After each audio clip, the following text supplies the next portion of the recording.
This is RTV6 News at 7, working for you. Good evening here at 7 o'clock. Thanks for joining us. I'm Mark Mullins. And I'm Amanda Starantino. We're getting right to Chief Meteorologist Kevin Gregory on the Storm Team 6 alert day. Kevin. And we've got thunderstorm warnings southeast portion of the viewing area and of the state, just south of Richmond, Connorsville, Liberty, Brookville, Batesville included, as the storms have already moved through Batesville. See this little bow here? What that's doing is showing you that the winds are really pushing out ahead of this already fast-moving storm. May produce 60-mile-per-hour gusts. This will come toward you in Richmond and southern Wayne County as well, so we'll keep our eye on that. This is leaving the RTV6 viewing area well to the northeast and north of Marion, headed toward Fort Wayne or northeast Indiana. Question for us, will any of these little specks that we see build into additional strong storms, or will any come from Illinois, where they've had some breaks in the cloud cover, which we've had a fairly solid layer of clouds, which has kept the lid on thunderstorm development. 9 o'clock tonight, indications just isolated downpours and thunderstorms. A couple could be severe. Then we get to 11 and we start to thin it out even more. After tomorrow's chance for rain, look what's not in the forecast. We'll talk about how long we'll stay dry coming up. See you soon, Kevin. Thank you. As protests sparked by his death and other cases of police brutality continue across the country, the funeral for George Floyd was held this afternoon. ABC's Alex Prochet shows you how his life was celebrated in Houston. A final farewell for George Floyd. I thought we get to see forever. Family and friends filed into his funeral dressed in white to honor the gentle giant known as Big Floyd. In times like these, we need a savior. In times like these, we need an anchor.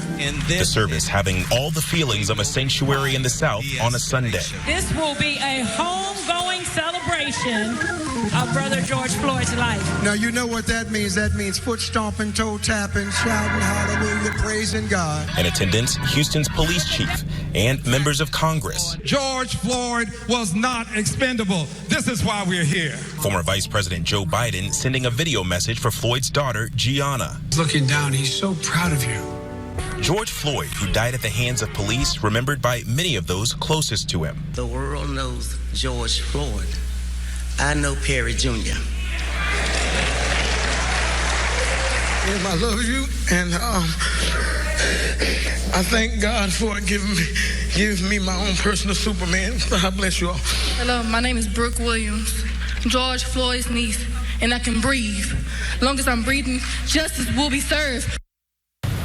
Shortly, the body of George Floyd will be taken by horse-drawn carriage. He'll be buried next to his mother in Pearland, Texas. Now, the 4 fired officers involved in his case are all scheduled to be back in court on June 29th. Alex Prochet, ABC News, Houston.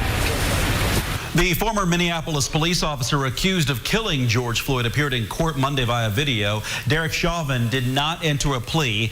The judge ordered he be held on $1.25 million bail. 3 other officers were charged in Floyd's death. And deadly violence is a growing problem in Indianapolis. Since the beginning of the year, there have been 91 homicides in the city. This time last year, Indianapolis had 64 homicides. Megan Singh-Torm spoke with city leaders to find out why they think there is an increase in violence and what is being done to stop it. They're not the statistics anyone wants to see. Families across the city losing mothers, fathers, siblings, and children to violence. It's awful. It's like kind of news that you just never want to hear, ever. Elizabeth Bird is just one of many who got that call. Her 15-year-old brother, Peter Lambermont, was shot and killed back in January. Literally, he just hooked up with the wrong kids and only knew him for 3 weeks, and that's all it took. Since then, countless others have been impacted by violence. It's always difficult. People think you get used to it. I never do.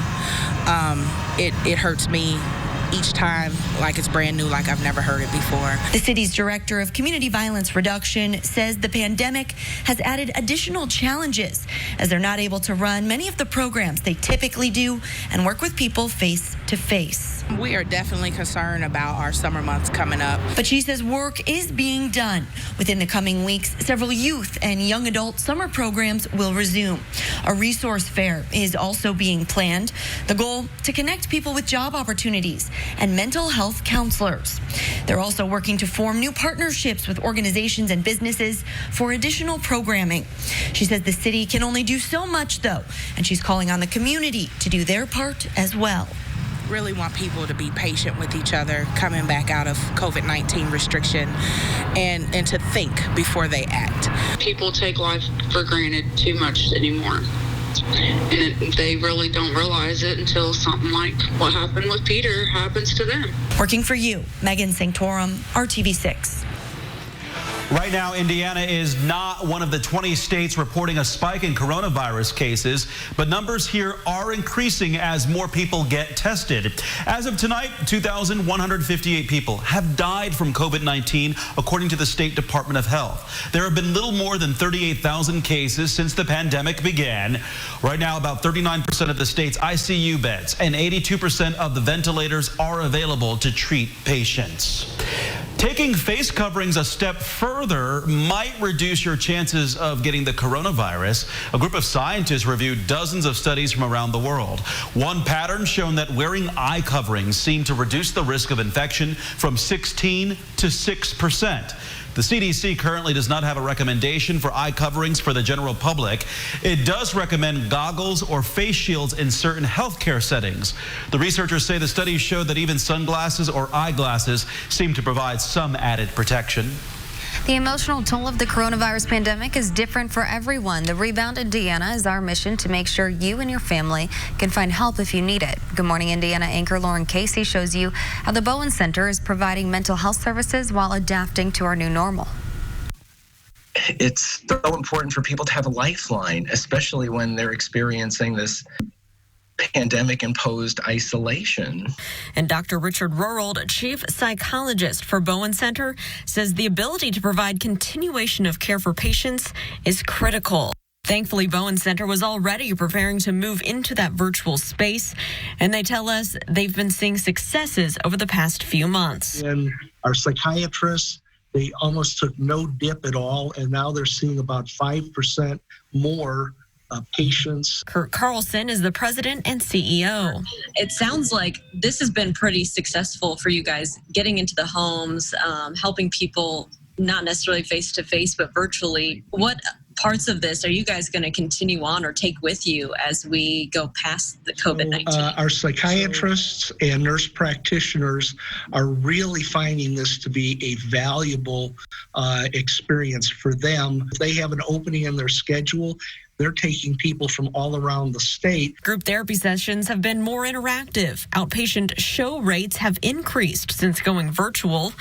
Inpatient services like recovery center services have remained in person, but the telehealth option has provided more flexibility in care for other areas. And Dr. Rorold says the telehealth services has helped them to better serve some of their most vulnerable by removing barriers like transportation and mobility issues, geographical challenges, the fear of infection by COVID-19, and it also bypasses the barrier of stigma. There are some people who simply out of fear, out of shame, just won't consider walking into a counselor or mental health or addictions building. And for Bowen Center, phone conversations have led to life-altering decisions. We've been able to intervene and prevent at least a couple of suicides that I was aware of, specifically because we were able to walk somebody through a crisis on the phone.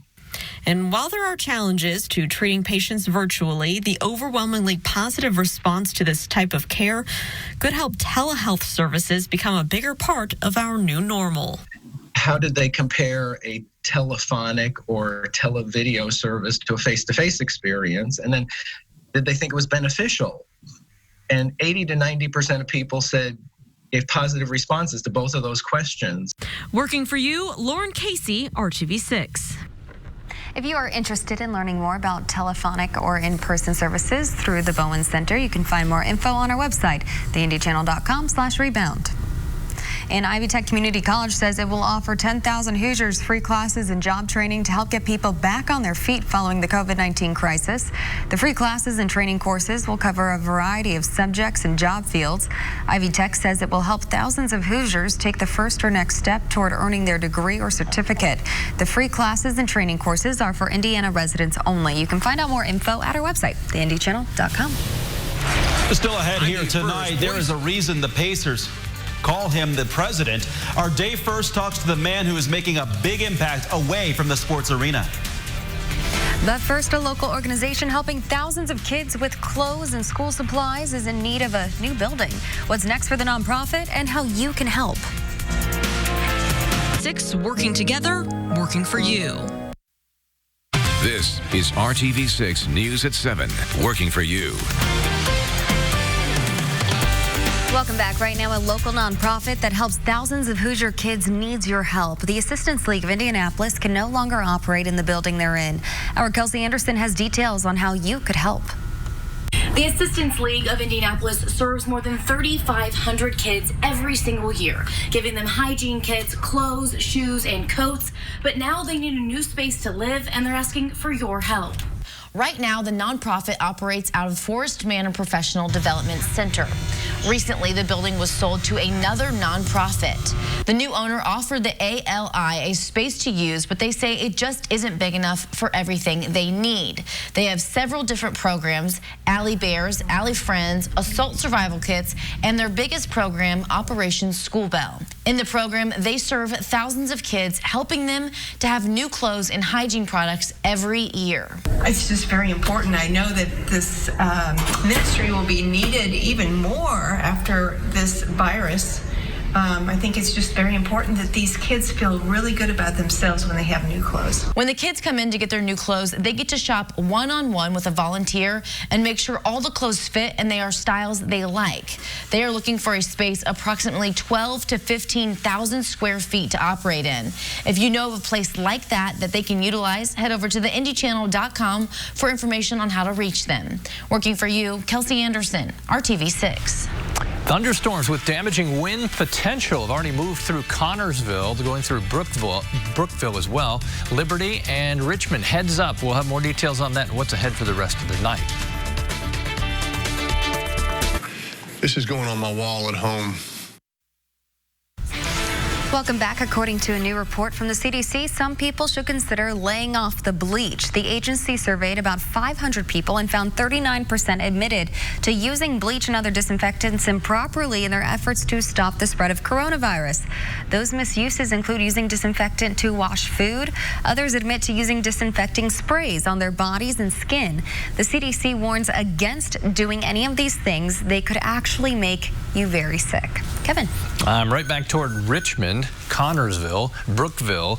This arcing area here represents what we call a bow echo, where you're likely getting a strong burst of wind out ahead of this, and it's kind of got bookends on it. You can see here in southwest Wayne County, this little ball. So the strongest winds are right in here, cutting through northeastern portions. They're just northeast of Connorsville and then into southern portions of Wayne County. Could see 50-mile-per-hour gusts or stronger.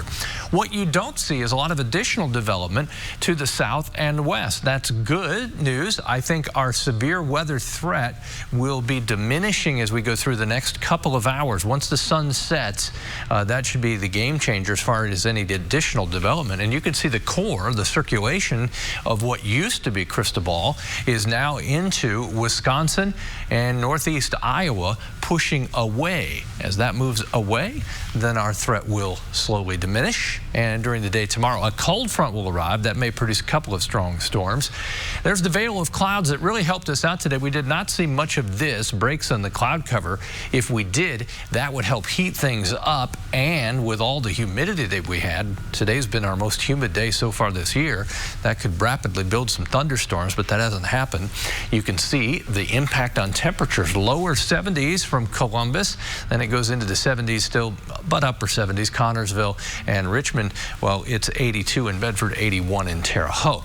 The wind, it will stay strong tonight. It will begin to calm a little bit. We've had gusts of 50 in Terre Haute, 45 in Muncie, just over 40 miles per hour in Indy. Rain chances there tomorrow, it is not. As we go Thursday, really through Tuesday of next week, our temperatures still in the low 80s tomorrow, maybe low 80s again Friday, and then we dip for the weekend where we'll spend the day with temperatures in the mid 70s on the Saturday. There's your wind. It's strong again tomorrow out of the south-southwest. Eventually that will swing to the west-northwest and it'll allow much drier air into the state. We'll drop that humidity. There are your temperatures through the day tomorrow with the strong winds continuing. The threat for thunderstorms, especially in the afternoon. Temperatures in the western portion of the state, not much different than eastern Indiana. And Thursday, it's what's not in the forecast. No rain. A lot more sunshine. Temperatures as we go into Friday, 81. Then 3 in a row where highs will be in the 70s, lows will be in the 50s, and it just so happens to coincide with the weekend. Perfect timing. Mark? Perfect timing indeed, Kevin. Thank you for that.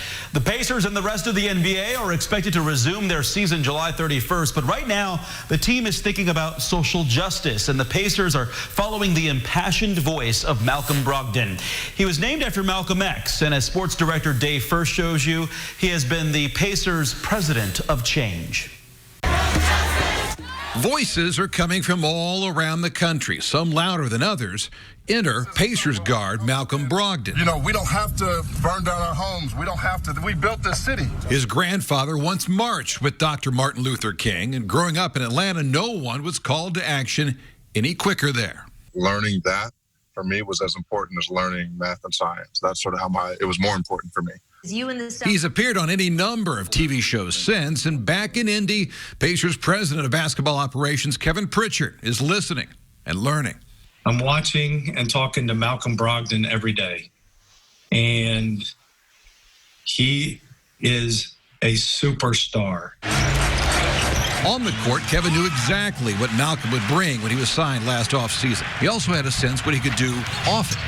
When I first met him, when we signed him, we walked out of the first meeting with him and we said, that guy's a president. He is truly a president. And if you didn't know, that's his nickname. Been that way since his rookie season in Milwaukee, and earlier this year, others in the organization were seeing why. I think it just speaks on, what people think about Malcolm. It's a perfect one for him. I personally wouldn't want to be the president. That's a lot of pressure. It's because he speaks like presidential. He's very calm. Do you enjoy that? Yeah, it's a cool nickname. As long as you know the context. Which is what? When President Obama was in office. That's why they call me the president. Sounds like the former president maybe has a few mannerisms, and with the NBA season expecting to resume July 31st, Malcolm says it's an opportunity to further amplify his voice. Is getting back to basketball, is the timing of that right now? Right now with basketball, I think we have the ability to make statements, to use our leverage, to bring about whatever change we want while also playing basketball. We have a player known to hand out assists. Our kids are going to look back at this and say, you were a part of that. And an organization ready to accept them. You see the video and you thought, yep, that's Malcolm. That's the guy we brought onto this organization. He is my president. I've learned more from him on this than I ever thought I would and ever thought I could. I would not be surprised. I'll put it this way. He has my vote. A drive for change is on. Day first, RTV6 Sports.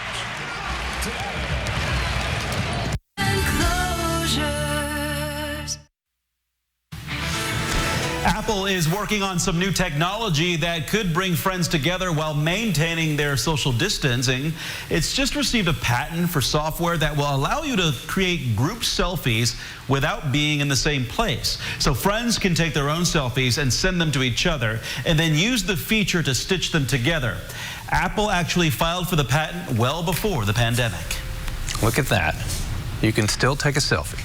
Leaving the state, Richmond down to Liberty and Brookville Reservoir, a line of strong thunderstorms entering northwest Indiana. Still some isolated downpours. We'll keep our eye on the rest of central Indiana for the next couple of hours. Amanda? Thank you for making RTV6 your choice for news. We will see you at 11.